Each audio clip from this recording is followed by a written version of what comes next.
Kia ora and welcome everyone to another episode of 9 Minute Big Life Mindset. First off, a shout out to Esther and Saliva, two friends that are making big career changes at very different life stages. I think there's some pretty cool examples of just kicking that comfort zone to the curb and taking control of life. Next, I wanted to say thanks to everyone that has reached out after my suicide and silver linings episode. It sounds like it resonated with a lot of you, and I really appreciate all of the love that was sent my way. Today's episode, though, is about being forced to change direction in life. So, many of you know that I left the 9 to 5 in May 2021. I left it because it made no sense for me to give 40 to 55 hours a week, my most productive hours no less, so that I could have more money, more stuff, and more time with my family. You might be thinking, isn't that the goal? Well, it made no sense to me because by the time I got home from work, I'd be so knackered that the last thing I wanted to do was to share what little energy I had left and give it to our 4 energy-hungry kids, my wife Debbie, plus my mum and an uncle who live with us as well. What I found was the time I spent with them wasn't anywhere near the quality that I wanted. I was also buying crap that I didn't even really need, and whatever I did buy wasn't really helping me to spend more quality time with my family anyway. And this is all basically because the way I mentally invest in my work means I was thinking about it at all hours, day and night, weekends and holidays included.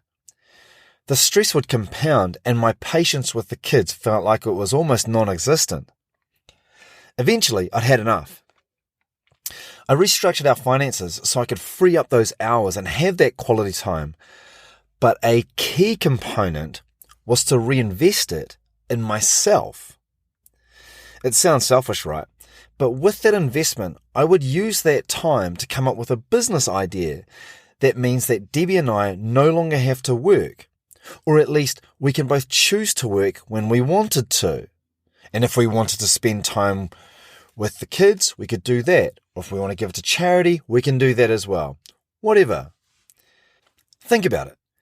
If you suddenly had 40 hours a week for, say, 16 weeks to come up with a business idea, you'd really have to go out of your way to not make some significant progress.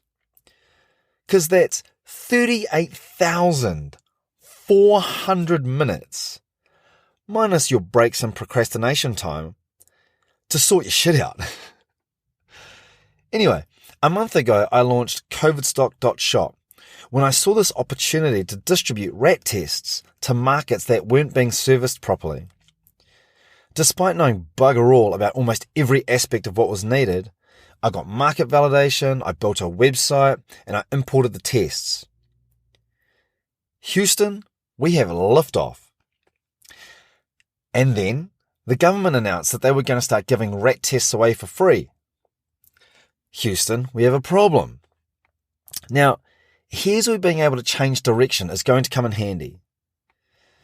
That announcement pretty much killed my business before it really got started. But rather than moping about, I spent some time working out how can I use all of those things that I've learned and adapt it to something else. And when I did, the answer became obvious. Well, it was obvious after someone else that's just way smarter than me told me that for very little additional effort, I could replicate most of that idea and create a slightly different business overseas. This unexpected and forced change in direction could actually help us reach that financial goal faster. Or it could be a complete disaster. Who knows?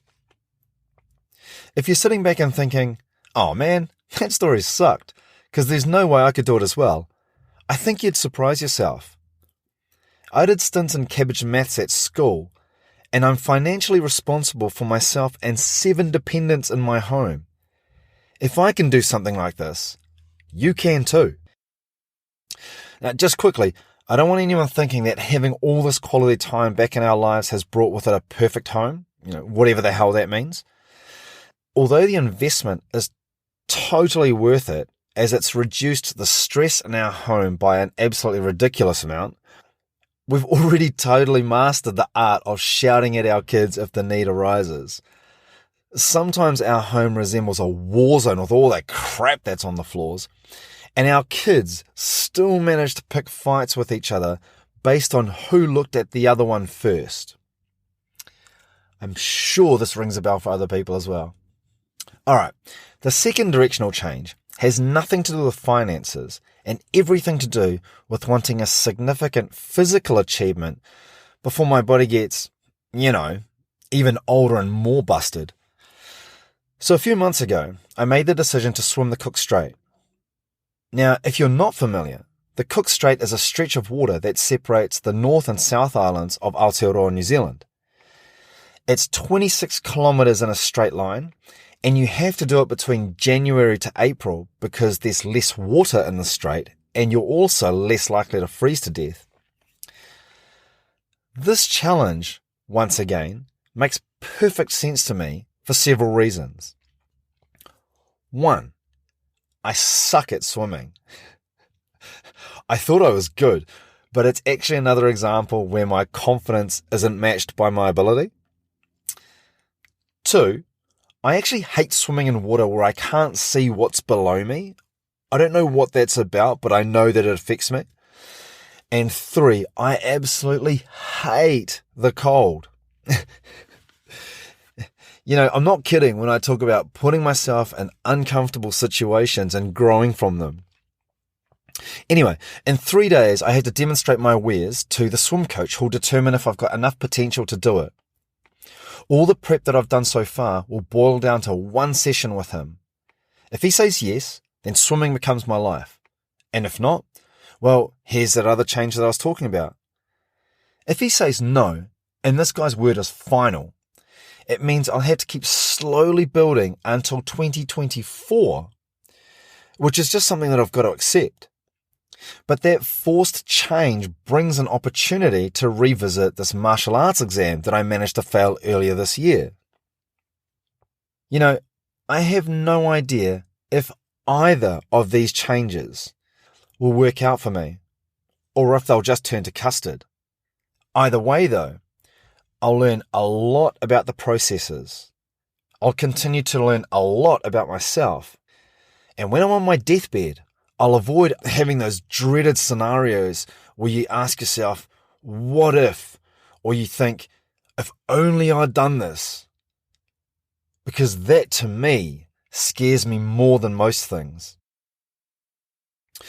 Cool. Remember to click follow or subscribe to get the latest. And if you've been enjoying these, please don't hesitate to give them the 5-star review treatment. Also, remember to check out the Suicide and Silver Linings episode for something that is really close to my heart. And it's one that I'm exceptionally proud of getting out there. And lastly, congratulations to our eldest daughter Maya and her crew for winning a national dance competition. And they also got entry into the Worlds in Portugal. We are crazy proud of her for the effort that she put in, and she took some massive leaps out of her comfort zone in order to do that. If you manage to find a way to challenge yourself this week, please flick me a message as I'd love to hear about it. And as always, be on the lookout for ways to be uncomfortable and grow.